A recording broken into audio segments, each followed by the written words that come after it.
ধৈর্য ধারণ করার শক্তি দাও গো মেহেরবান আমায়, দাও গো মেহেরবান। বুকের ভিতর ব্যথার নদী বইছে অবিরাম, বইছে বইছে অবিরাম। ধৈর্য ধারণ করার শক্তি দাও গো মেহেরবান আমায়, দাও গো মেহেরবান। আধার আমার আলো দিয়ে কানাই কানাই দাও ভরিয়ে, আধার আমার আলো দিয়ে কানাই কানাই দাও ভরিয়ে। অন্তর জুড়ে দাও গো প্রভু, অন্তর জুড়ে দাও গো প্রভু। ভোরের পাখির গান, ভোরের পাখির গান। ধৈর্য ধারণ করার শক্তি দাও গো মেহেরবান আমায়, দাও গো মেহেরবান। ফাগুন কিরে নাওয়া চতুর আশার করে দাও, গাছ গাছালির শীতল ছায়ায় জীবন ভরে দাও। আমার ধুধু মরুর দেশে দাও গো জোয়ার ভাটার শেষে, আমার ধুধু মরুর দেশে দাও গো জোয়ার ভাটার শেষে। পারাবারের বাউরি বাতাস, পারাবারের বাউরি বাতাস। আমায় করো দান, আমায় করো দান। ধৈর্য ধারণ করার শক্তি দাও গো মেহেরবান আমায়, দাও গো মেহেরবান। যখন নাজিল করবেন এই কালামুল্লাহ শরীফটা পাঠানোর তেনার একটাই উদ্দেশ্য ছিল, আল্লাহ পাক রব্বুল আলামিন 104খানা কিতাব পৃথিবীর জমিনে পাঠিয়েছেন। মুসলমানের দলেরা আল্লাহ পাক রব্বুল আলামিন 103খানা কিতাবের রেফারেন্সে যেই কিতাবটার ভিতরে দেওয়া হয়েছে ওই কিতাবটার নাম কি বলেন তো দেখি। আর মুসলমানেরা শুধু তাই নয়, আল্লাহ পাক রব্বুল আলামিন কালামুল্লাহ শরীফের ভিতরে সুন্দর করে জানিয়ে দিচ্ছেন, ইন্না আওহাইনা ইলাইকা কামা আওহাইনা ইলা নূহি ওয়ান নাবিয়িনা মিন বা'দি। আল্লাহ পাক বলতেছেন, নবীরে আমি তোমার পূর্বে ওহী প্রেরণ করেছি, যেমনি নূহর প্রতি ওহী প্রেরণ করেছিলাম এবং নূহের পূর্ববর্তী নবীদের প্রতিও আমি ওহী প্রেরণ করেছিলাম। সুতরাং এই ওহীর জ্ঞানে যারা গুণান্বিত হতে পারবে আল্লাহ পাক রব্বুল আলামিন সুন্দর করে তাদের দৃষ্টান্তমূলক জানিয়ে দিচ্ছে, বান্দা রে যদি কোনো মানুষ ওহীর জ্ঞানে যদি গুণান্বিত হতে পারে, বান্দার আর টেনশন নাই, বান্দার আর ভয় নাই। ইচ্ছাই বান্দাকে আল্লাহ তাআলা রব্বুল আলামিন সুন্দর একটা নিয়ামতপূর্ণ জান্নাত দিয়ে দিবেন। আমার মুসলমানেরা শুধু তাই নাই, কেবল ওহীর জ্ঞান দ্বারাই হিদায়াতটা লাভ করা যাবে। আল্লাহ পাক রব্বুল আলামিন বলেন, বান্দা একটিবারের জন্য তোমরা শুনে নাও, তোমরা বুঝে নাও। পৃথিবীর জমিনে নানা রকমের ভাষা আছে, বাংলা আছে, ইংরেজি আছে, উর্দু আছে, ফার্সি আছে, তাম পাশাপাশি ভাষাগুলো আছে। এই ভাষাভাষী মানুষগুলো সুন্দর করে যখন ভাষাভাষীগুলো পড়তে যায়, কিন্তু দেখা যায় এই জ্ঞানে তো জ্ঞানান্বিত হয়ে সেই জগতে কিন্তু এই মানুষগুলা কিন্তু যেতে পারবে না। আল্লাহ পাক রব্বুল আলামিন বলতেছে, বান্দারে কেবল একটা জ্ঞানে দ্বারা, একটা জ্ঞান বোঝা দ্বারাই মানুষের কল্যাণটা ডেকে নিয়ে আসবে। একটা জ্ঞান লাভের দ্বারাই মানুষগুলো হিদায়াতটা পেয়ে যাবে। কোরআনুল কিতাবুল্লাহর ভিতরে সুন্দর করে আল্লাহ তাআলা বলতেছেন, কুল ইন্না দালালতু ফা ইন্নামা আদিল্লু আলান নাফসি। হে নবী বলো, যদি আমি পথভ্রষ্ট হই তবে নিজেরই ক্ষতি করব, যদি আমি পথভ্রষ্ট হয়ে যাই তবে নিজেরই ক্ষতি করব।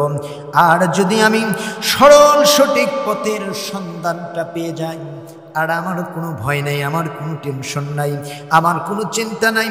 আল্লাহ পাক বলতেছেন وَأَنِهْتَدَيْتُمْ فَبِمَا يُوحِي إِلَى رَبِّي, আমার প্রতিপালক আমার প্রতি ওহী নাজিল করেছে, সুতরাং এই ওহীর জ্ঞানে যারা গুণান্বিত হতে পারবে আল্লাহ পাক রব্বুল আলামিন তাদের সম্বন্ধ করে বলতেছেন ইন্নাহু সামিউন কারীম, নিশ্চয় আল্লাহ তাআলা সব কিছু শোনেন এবং সব কিছু তিনি বোঝেন।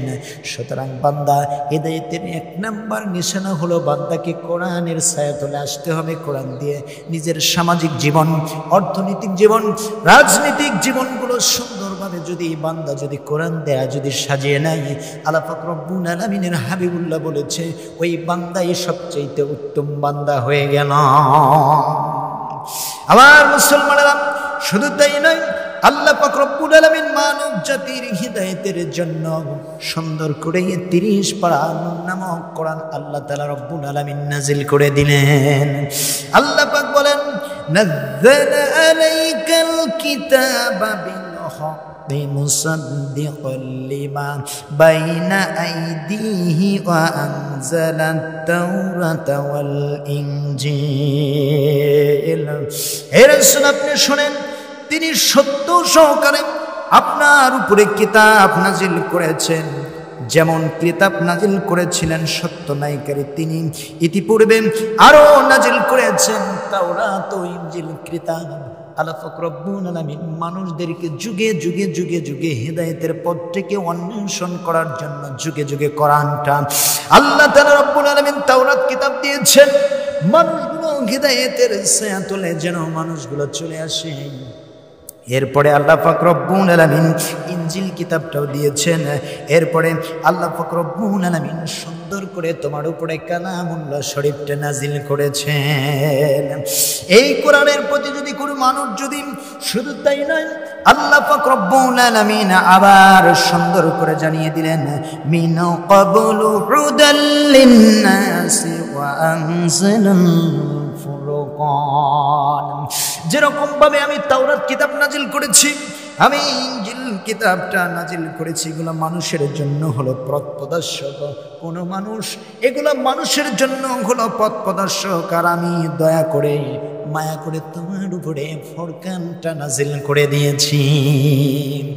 আমার মুসলমানেরা, যদি কোনো মানুষ যদি কোরআনের ছায়াতলে যদি আসতে পারে রে, কোরআন দিয়ে তাদের জীবনটাকে সুন্দরভাবে পড়তে পড়তে পড়তে পড়তে যদি সাজিয়ে নিতে পারে, আল্লাহ পাক রব্বুল আলামিন তাদের সম্বন্ধ করে ডাক দিয়ে বলতেছে বান্দারা তোমরা শোনো, আমি আল্লাহ তাআলা এই কোরআনুল কিতাবুল্লাহর ভিতরে আপনার 103খানা কিতাবের রেফারেন্সটা আমার আল্লাহ পাক রব্বুল আলামিন এই কোরআনের ভিতরে ঢুকিয়ে দিয়েছেন। যদি কোনো মানুষ যদি এই কোরআন থেকে হেদায়েত নামক একটি কথা যদি মান্য করতে পারে, বান্দার জন্য এই একটি কথাই, একটি আয়াতই বান্দার জন্য আল্লাহ তাআলা যথেষ্ট করে দিবেন। আল্লাহ বলেন বান্দারে তোমরা শোনো, এই যে আমি সুন্দর করে কালামুল্লাহ শরীফটা তোমাদের উপরে নাজিল করেছিলাম, বলতেছিলাম যে আপনাদেরকে যে কোরআনুল কিতাবুল্লাহটা সুন্দর করে 103খানা কিতাবের রেফারেন্সটা আমার আল্লাহ তাআলা রব্বুল আলামিন এই কালামুল্লাহ শরীফটার ভিতরে ঢুকে দিয়েছেন। ও মুসলমান, আল্লাহ পাক রব্বুল আলামিন সুন্দর করে ডাক দিয়ে বলতেছে মানুষেরা শোনো, আমি মুসাকে তাওরাত দিয়েছি। আল্লাহ পাক রব্বুল আলামিন কোরআনুল কিতাবুল্লাহর ভিতরে জানিয়ে দিচ্ছেন ইন্না আনজালনাত তাওরাতা ফিহা হুদাও ওয়া নূর। আল্লাহ জানিয়ে দিচ্ছেন বান্দারে আমি তোমার প্রতি অবতীর্ণ করেছি তাওরাত, যাতে ছিল হেদায়েত এবং নূর, যাতে ছিল হেদায়েত এবং নূর। মুসার কওমের লোকদের কিন্তু বলতেছেন যে আমি মুসার প্রতি সুন্দর করে রে তাওরাত কিতাবটা নাজিল করে দিয়েছি। যাতে রয়েছিল হেদায়েতের। এরপরে আল্লাহ পাক রব্বুল আলামিন সুন্দর করে বলেন, আমি আল্লাহ তাআলা সুন্দর করে আর একটা কিতাব, দ্বিতীয় নাম্বার কিতাবটা সেটা হলো দাউদকে জাব্বুর কিতাব দিয়ে দিয়েছি। আল্লাহ পাক বলেন, ওয়া আতাইনা দাউদা জাব্বুরা, আমি সুন্দর করে দাউদকে জাব্বুর কিতাবটা দিয়ে দিলাম। জাব্বুর কিতাবটা দাউদের কওমের জন্য, দাউদের উম্মতের জন্য আমি জাব্বুর কিতাবটা দিয়ে দিয়েছি, যাতে সেই জাতির কওমের মানুষগুলো সুন্দর করে হেদায়েতের নিশানাটা পেয়ে যায়। এরপরে আল্লাহ তাআলা বলেন, আমি ঈসাকে ইনজিল কিতাবটা দিয়েছি। নবীরে ঈসাকে সুন্দর করে ইনজিল কিতাবটা দিয়েছে। আল্লাহ তাআলা বলেন, ওয়া কাফাইনা আলা আসারিহিম বিঈসা ইবনে মারইয়াম মুসাদ্দিকান লিমা বাইনা আইদিহি মিনাত তাওরাতি ওয়া আতাইনাহুল ইনজিল। আর আমি তাদের পরে পাঠিয়েছি ঈসা ইবনে মারইয়ামকে, তিনি ছিলেন পূর্বে প্রেরিত তাওরাতের সত্য প্রমাণকারী। আমি তাওরাত কিতাবটা হযরত ঈসা আলাইহিস সালামের উপরে আমি আল্লাহ তাআলা নাজিল করেছি। তিনটি কিতাবের রেফারেন্সগুলো আপনাদের সম্মুখে তুলে ধরলাম মুসলমান। এরপরে আল্লাহ পাক রব্বুল আলামিন সুন্দর করে নবীকে ডাক দিয়ে বলতেছেন, নবীরে তুমি শোনো, আমি আল্লাহ তাআলা রব্বুল আলামিন সুন্দর করে আর রহমান আল্লামাল কুরআনা খালাকাল ইনসানা আল্লামাহুল বায়ান। হে মুহাম্মদ শোনো, আমি তোমার উপরে দয়া করে মায়া করে একখানা কিতাব দিয়েছি। আল্লাহ পাক রব্বুল আলামিন মহাগ্রন্থটা দিয়ে দিলেন রাসূলের উপরে। সুন্দর করে আল্লাহ তাআলা রব্বুল আলামিন সেটাও কোরআনের ভিতরে কোট করে দিলেন। আল্লাহ বলতেছেন, ওয়া কাযালিকা আওহাইনা ইলাইকা কুরআনান আরাবী। আল্লাহ পাক রব্বুল আলামিন এভাবে আল্লাহ পাক রব্বুল আলামিন বলেন 103 খানার পাশাপাশি সুন্দর সুন্দর করে তাদেরকে ভাষাটা আমি দিয়েছিলাম, কিন্তু নবীরে তোমার প্রতি একখানা কোরআন আমি নাজিল করেছি।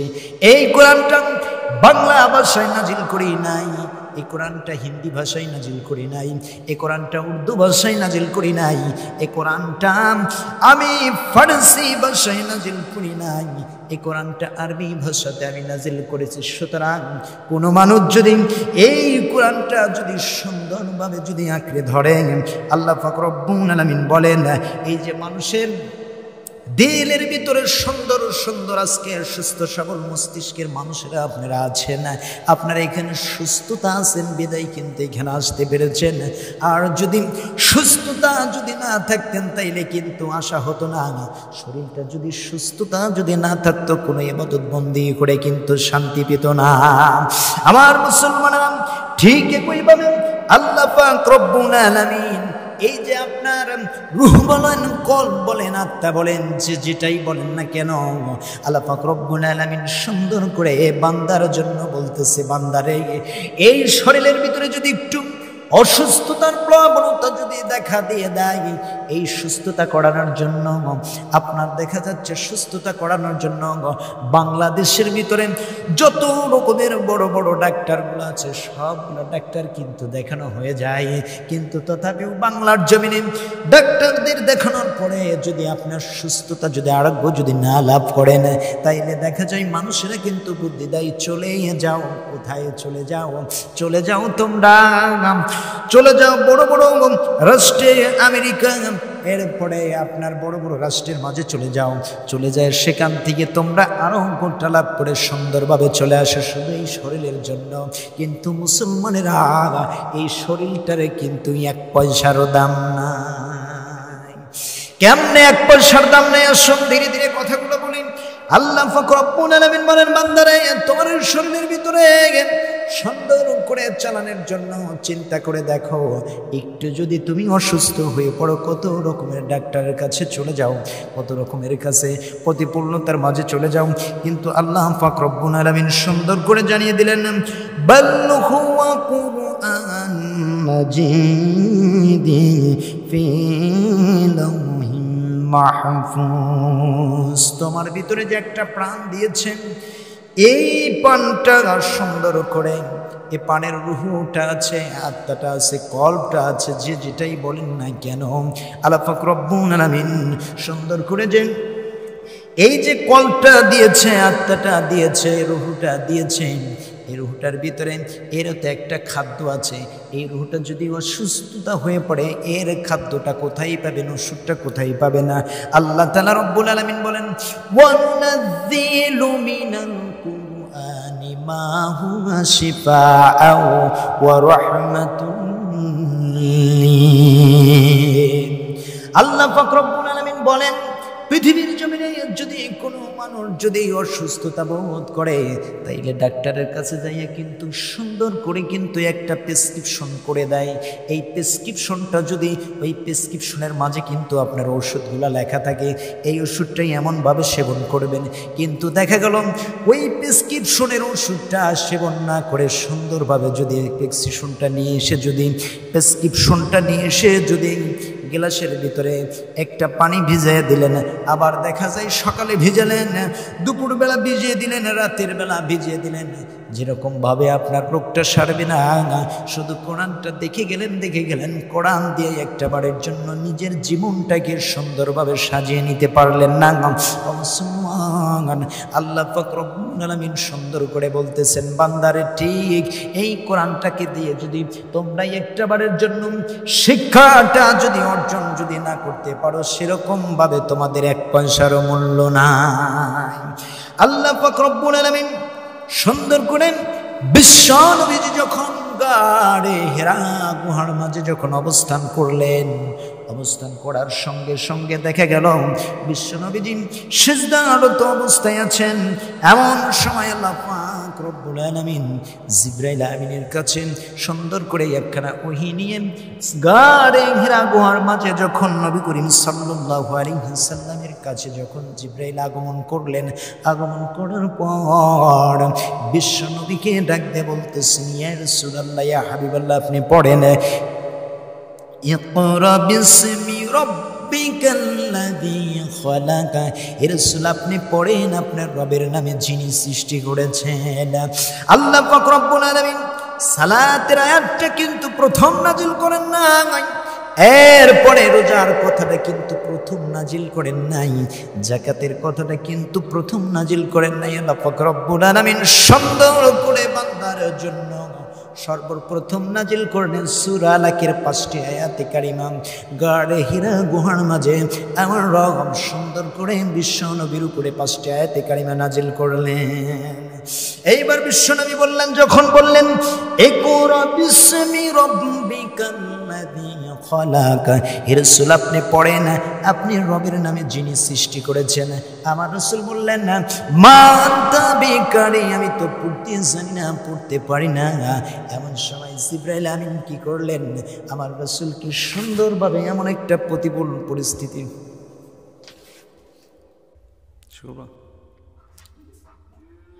সম্মানিত উপস্থিতি, আল্লাহ পাক রব্বুল আলামিনের হাবিবুল্লাহকে এইবার যখন বিশ্ব নবীজিকে আপনার জিবরাইল আমিন বুকের সাথে জাপটি ধরে বললেন যে, ইয়া রাসূলুল্লাহ, ইয়া হাবিবাল্লাহ, নবী গো আপনি পড়েন ইকরা বিসমি রাব্বিকাল্লাযী খালাক। হে রাসূল আপনি পড়ুন আপনার রবের নামে যিনি আপনাকে সৃষ্টি করেছেন, যিনি সৃষ্টি করেছে, সৃজন করেছেন। আল্লাহ রাসূল বললেন, মা আনতা বিকারি, আমি তো পড়তে জানি না, পড়তে পারি না। এমন সময় আল্লাহ পাক রব্বুল আলামিন সুন্দর করে আবার তেনারা ফেরেশতা সুন্দরভাবে জানিয়ে দিলেন। কি জানিয়ে দিলেন? রাসূল পড়েন, আবার একই কথা বললেন, ইকরা বিসমি রাব্বিকাল্লাযী খালাক। হে রাসূল আপনি পড়েন আপনার রবের নামে যিনি আপনাকে সৃজন করেছে, সৃষ্টি করেছে। আল্লাহ পাক রব্বুল আলামিনের হাবিবুল্লাহ আবার সুন্দর করে ডাক দিয়ে বললেন, আমি তো পড়তে পারি না, মা আনতা বিকারি, আমি তো পড়তে পারি না, পড়তে জানি না, পড়তে পারি না, পড়তে জানি না।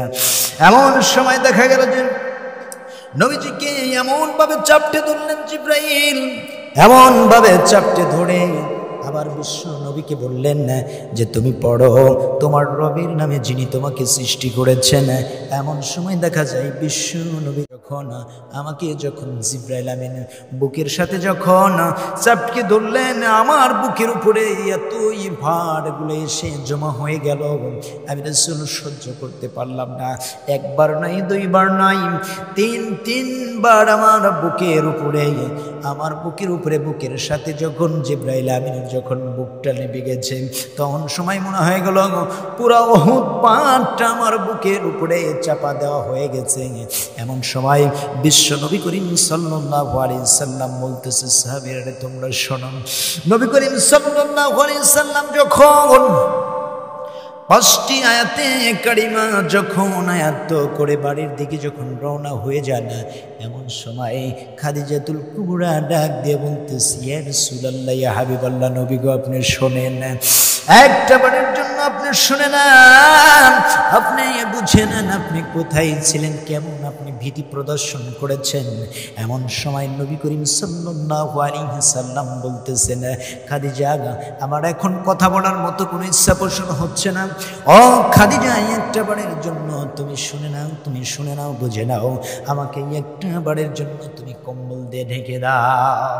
কম্বল দিয়ে যখন ঢেকে দিলেন, ঢেকে দেওয়ার পরে বিশ্ব নবীজির গায়ে প্রচন্ড জ্বর যখন চলে আসলো রে, এত পরিমাণ জ্বর চলে আসলো, নবীজি কাঁপতে শুরু হয়ে গেল। এমন সময় দেখা যায় শুধু এই কথাটাই বোঝানোর জন্য যে আল্লাহ পাক রব্বুল আলামিন কেন কোরআনটা দিয়েছেন, বান্দার প্রতি কেন নাজিল করেছেন, বান্দার প্রতি কোরআনটা কেন দিলেন। আমার মুসলমানেরা, আল্লাহ পাক রব্বুল আলামিনের হাবিবুল্লাহ সুন্দর করে যখন কালামুল্লাহ শরীফটা আয়াত্ত করে যখন বাড়িতে যখন চলে গেলেন, প্রচণ্ড জ্বর যখন চলে আসলো, এরপরে কিছু সময়ের ভিতরে জ্বরটা যখন সেরে গেল, সেরে যাওয়ার পরে আমাজান খাদিজাতুল রাদিয়াল্লাহু তাআলা আনহাকে ডাক দিয়া বলতেছেন, খাদিজা রে, আমি যখন গাড়েন হেরা গুহার মাঝে যখন অবস্থান করেছিলাম, জমিন থেকে আসমান বড় বড় চেহারার অধিপতি একজন দাঁড়িয়ে আছেন।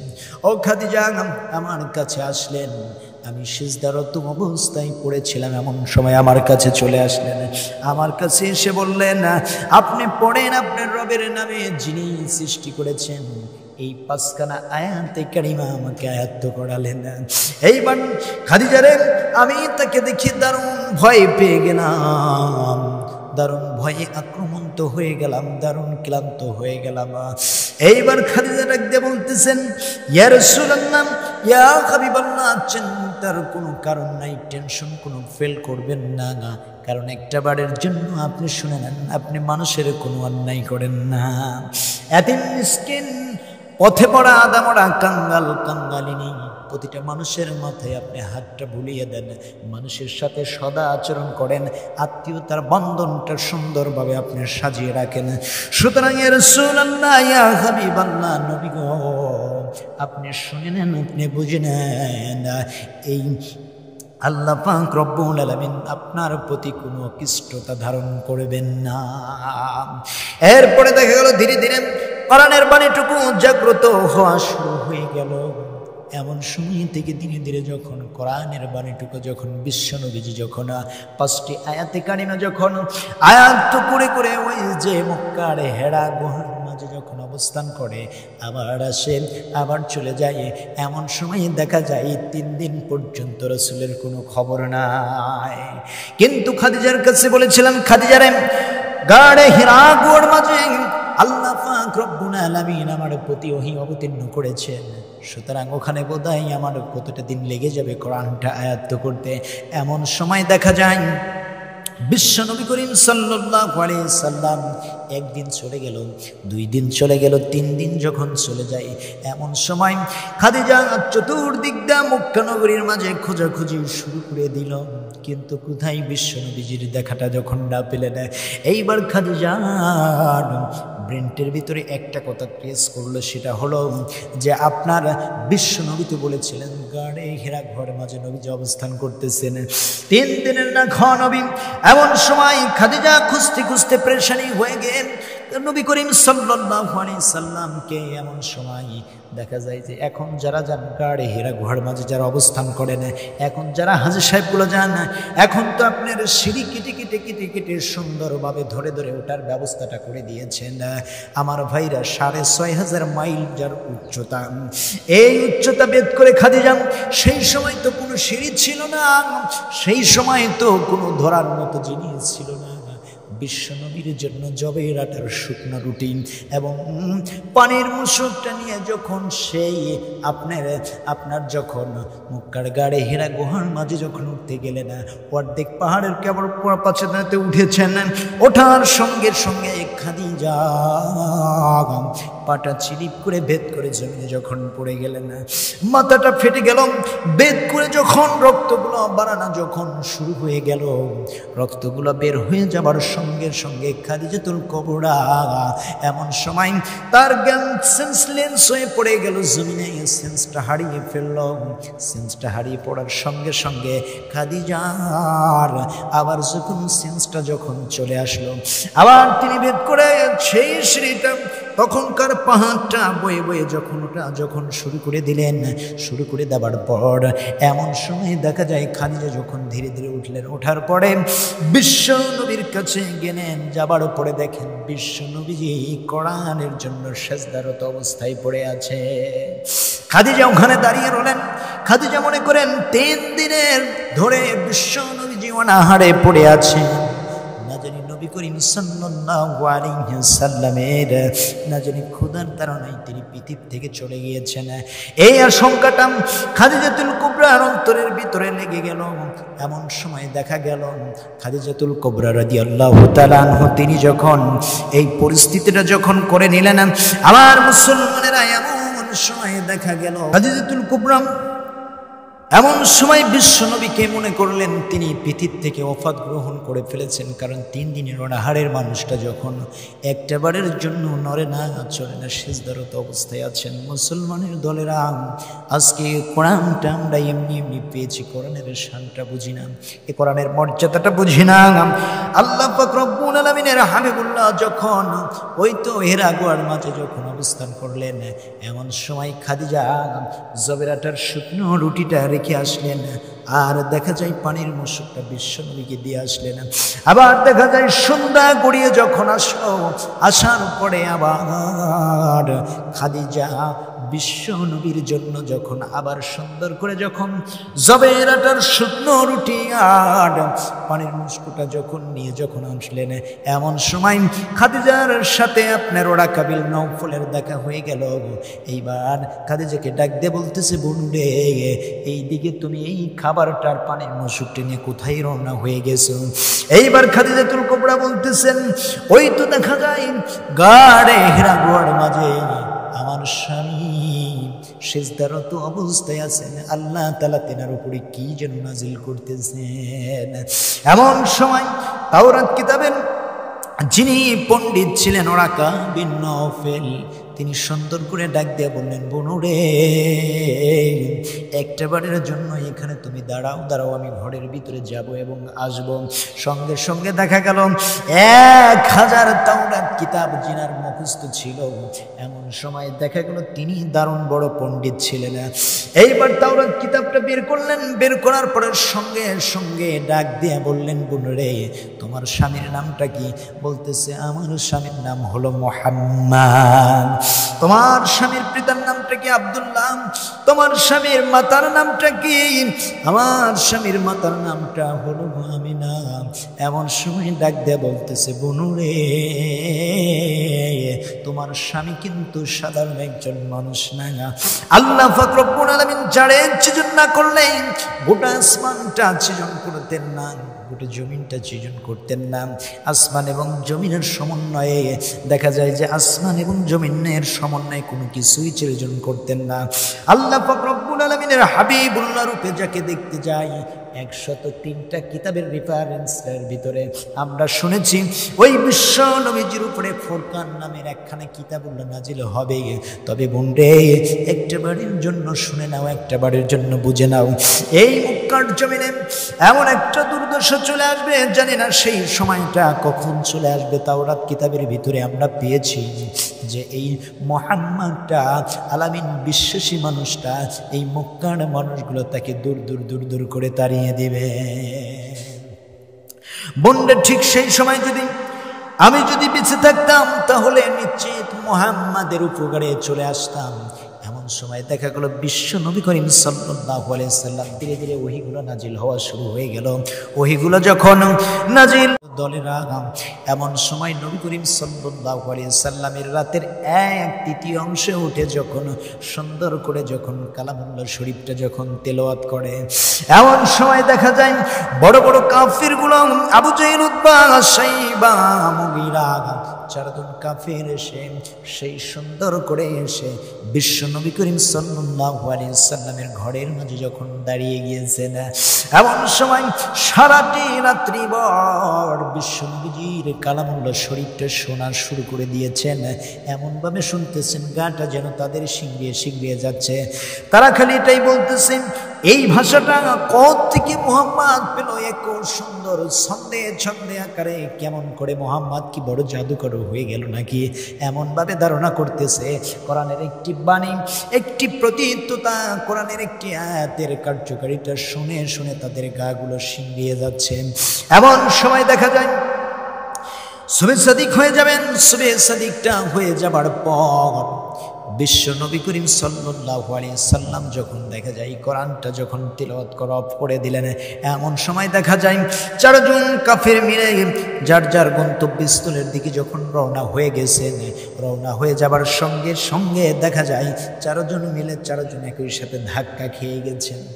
ধাক্কা খেয়ে পর আবু জাহেল ডাকতে বলতেছে, তুমি কে? তিনারা বলতেছে, আমি আবু সুফিয়ান। তুমি কে? আমি মুগীরা।